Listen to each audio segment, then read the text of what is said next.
ఉమ్మడిగా 33 జిల్లాల్లో ఈరోజు తెలంగాణ గ్రామ panchayat workers and employees union రాష్ట్ర కమిటీ పిలుపు మేరకు అన్ని జిల్లాల్లో ఎంపీడీఓలకు ఈరోజు వినతిపత్రం ఇస్తా ఉన్నాం.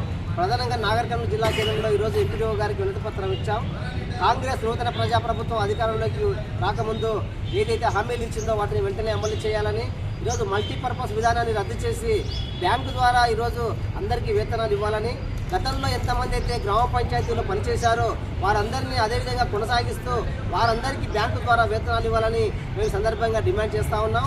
కాంగ్రెస్ నూతన ప్రజాప్రభుత్వం ఈరోజు అధికారంలోకి వచ్చినప్పుడు 14 మాసాల కాలంలో గ్రామ పంచాయతీ కార్మికులకు వేతనాలు ఇవ్వడంలో 4 నెలలు, 3 నెలలు, 5 నెలలు ఈరోజు పెండింగ్లో ఉంటున్న పరిస్థితి కనిపిస్తూ ఉంది. కాబట్టి ఇప్పటికైనా ప్రతి నెల 1వ తేదీ బ్యాంకు ద్వారా అందరికీ వేతనాలు ఇవ్వాలని, మల్టీపర్పస్ విధానాన్ని రద్దు చేయాలని, అదేవిధంగా ఈరోజు కార్మికులకు